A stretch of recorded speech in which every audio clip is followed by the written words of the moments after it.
have a hard time with this mic, so I apologize. So, I don't know about you, but are you going to make any New Year's resolutions? I read a guy that talked about New Year's resolutions because you make the resolution on January 1st or December 31st. On January 4th, you're looking for the paper where you put it on. On January 10th, you thought you wrote it down, and on January 29th, you've completed them all. So therefore, you don't need it anymore. I actually did make some goals for January or for the 2024, and I actually put it someplace where I could see it so I don't lose it. And I'm hoping I don't lose it.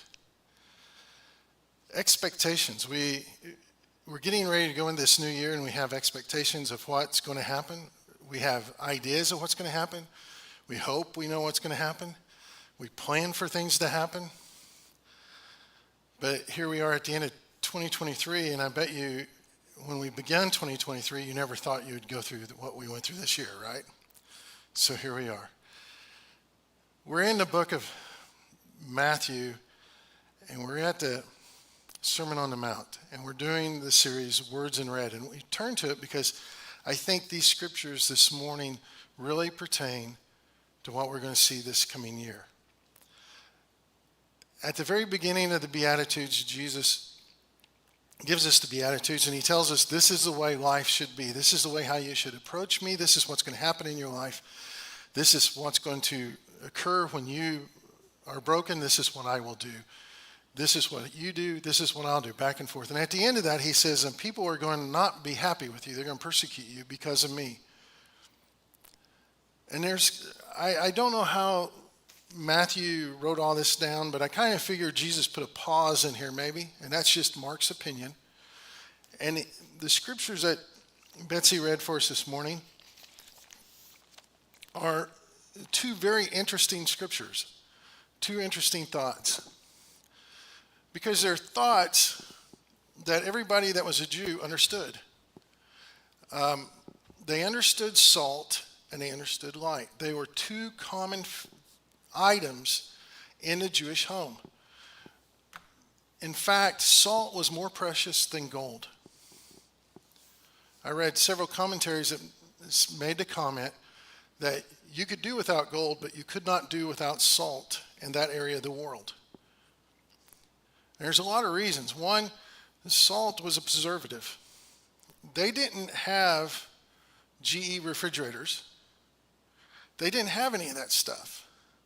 It was hot, it was arid, they had none of that stuff. So what they did was they would cure their meat and then they would rub salt into it and store it. And it would stay for long periods of time.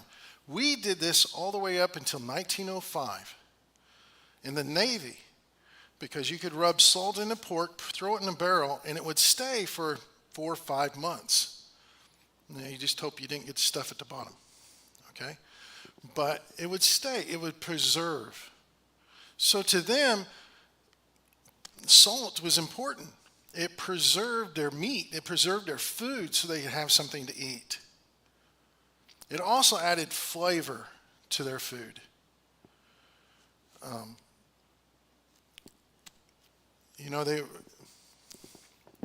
Mom's sitting back here. All right, we would go see Grandma Moorcraft, and Grandma Moorcraft had several things on the thing, but she always had salt. And there were some things Grandma cooked that I don't care what anybody says, you had to have salt to it, otherwise it just didn't taste in my book. That's just me.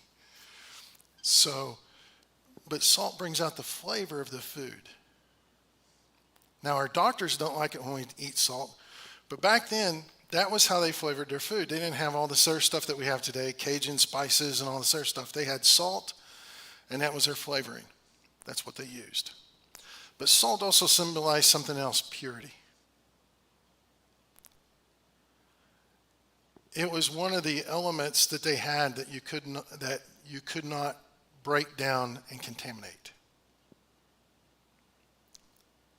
It was pure. And when you held salt up, you could see through it. It symbolized purity. So salt was important to their lifestyle. Salt was important to their life. If they didn't have it, well, life became more difficult. It would be like this: live without a refrigerator. For them, living without salt would be like us living without a refrigerator.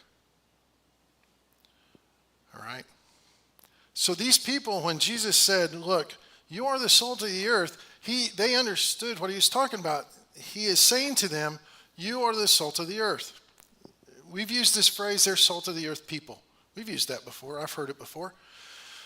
What it means is this, and what Jesus is telling us is this. Everything that I teach you is truth. You're a preservative. You're to prevent decay. Decay in our society with the truth. Jesus put it this way, I am the way, the truth, and the life. Nobody comes to the Father but through me. We speak truth to preserve our society and our churches. You are the salt we preserve.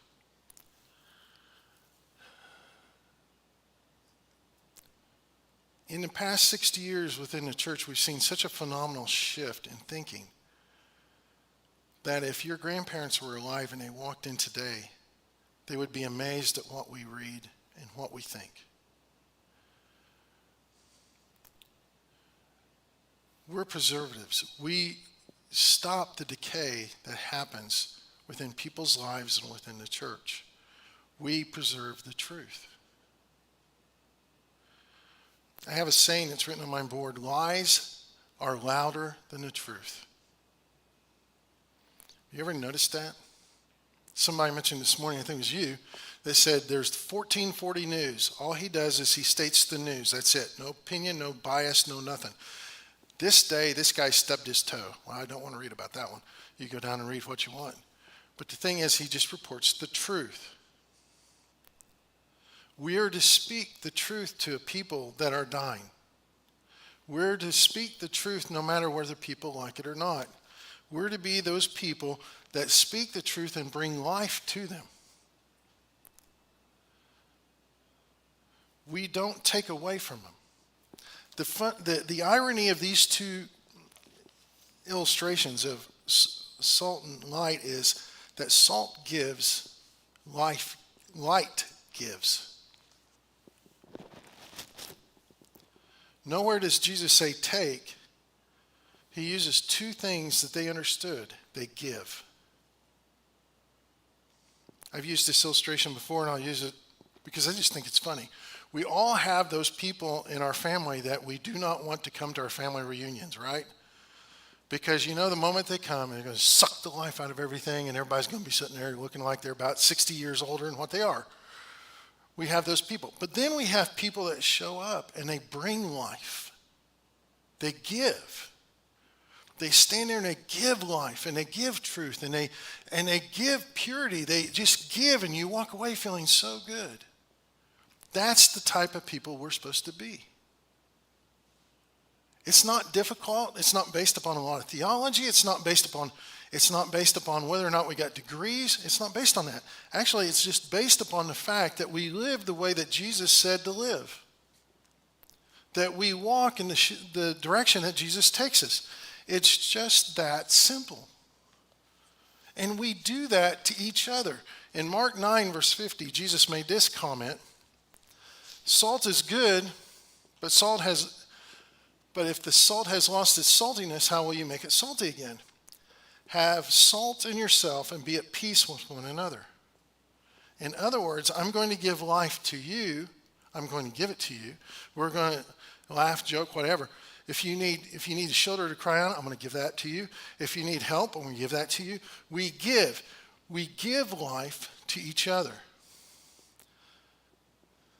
We don't take. The world teaches to take. And the favorite phrase to do that is have it your way. We see it all the time. But we're opposite of that. I like Bear Gillis. Have you ever watched him? He has that island with Gillis or whatever. He's this SAS. He's British super commando. But he gave his life to Christ, and he makes this one comment. He said, when I was reading the Bible and I was reading the teachings of Jesus, this guy is crazy. And he goes, then I realized something. This guy is saying, I'm crazy.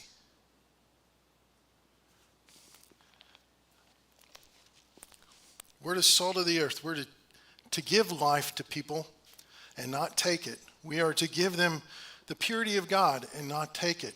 We are to preserve their life and not take their life from them.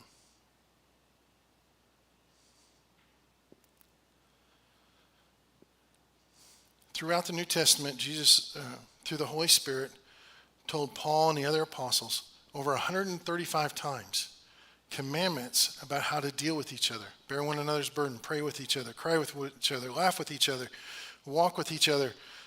We have all these commands.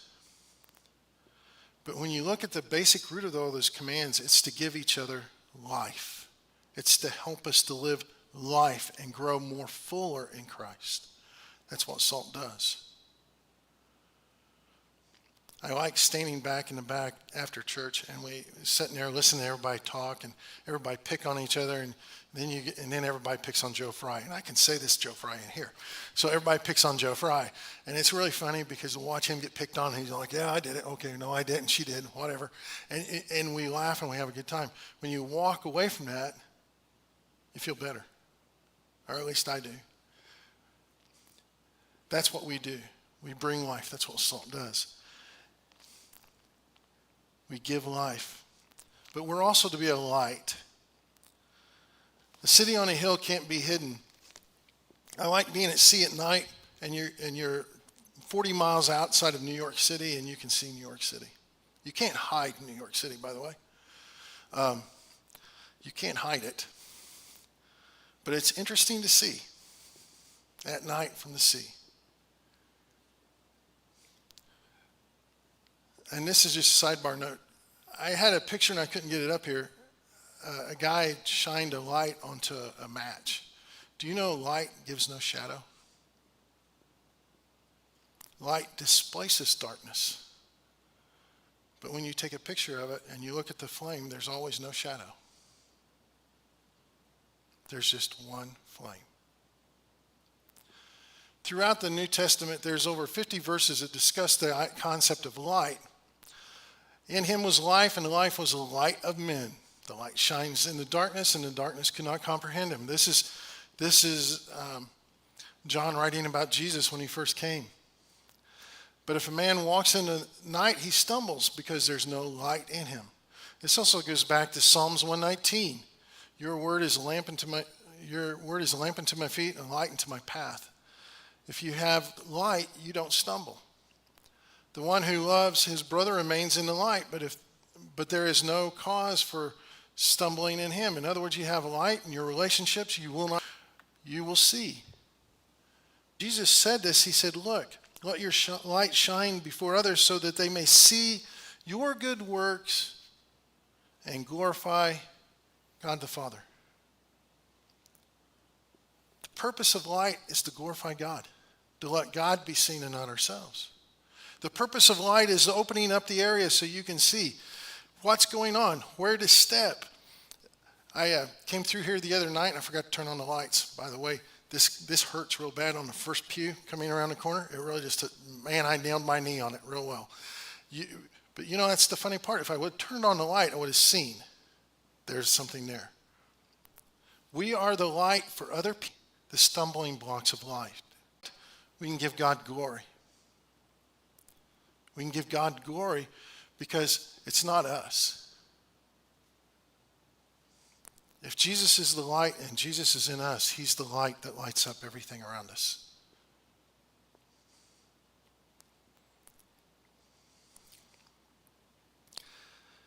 There are some people you run into and you wonder if when they suck the lemon, if the lemon lost because they look like life's just so terrible.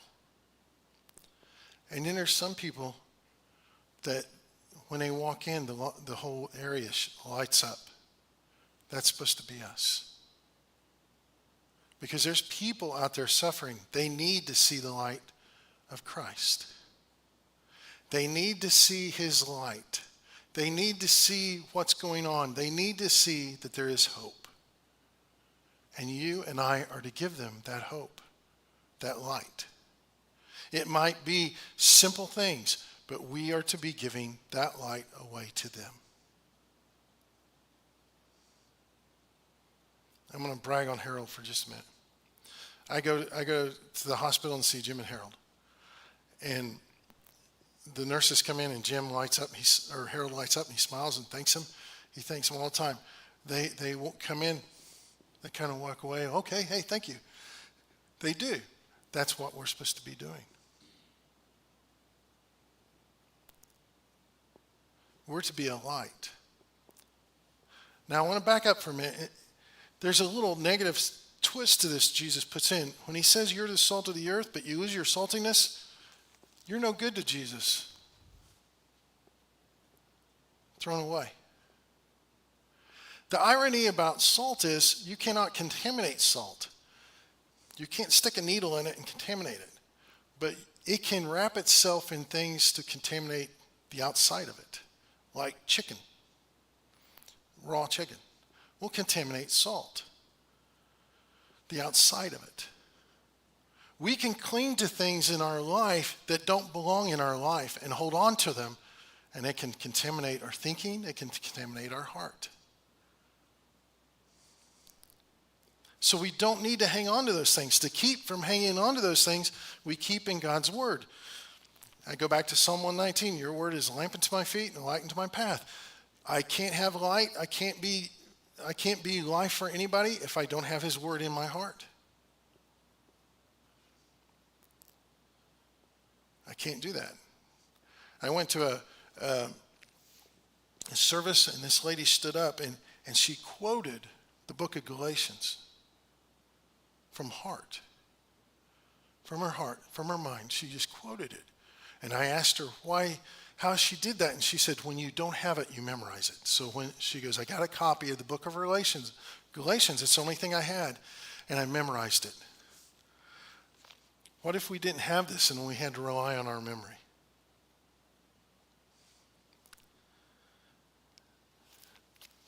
We put God in ourselves, nothing can stand against us. So when Satan comes against us and say, you can't do that. Yes, we can. I have God in me. I can do anything through God who gives me strength. I can do anything. I can do anything. I think by the end of 2024, I think if we all take the challenge that we heard in September, I think we'll have more people. I know we will. We'll have more people sitting in here. We'll have more people opening their Bibles and being ready to learn. Because we're going to show them what it means to be the salt, to be life. We're also going to show them the way to life through being a light. Jesus says, it doesn't make no sense to put your light under a basket. But people do that. Do you know there's no such thing as a secret Christian? You're either are a Christian or you're not a Christian. And Jesus is saying, look, you don't put your light under a basket. You let it shine.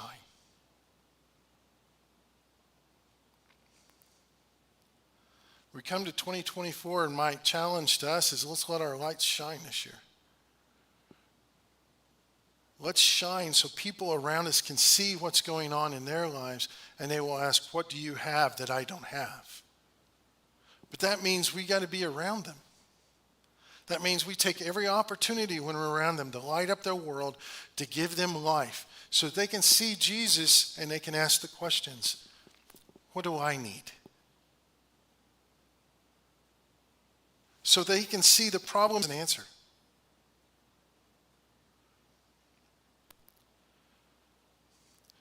So that is that I can stand with Joshua and say, for me and my house, we will serve the Lord. And that means me and my house will be life and light to people. And we will be usable for God. And that every opportunity, I preserve life, I light up a person's life at every opportunity. You don't think God doesn't give you opportunities. Start counting how many people you meet this week. And those are all opportunities. And I'm going to add this as a side note. God will give those people to you. Just like he's going to give me people this week. He's going to give you people this week that only you will be able to deal with because he wants you to deal with them. And you can.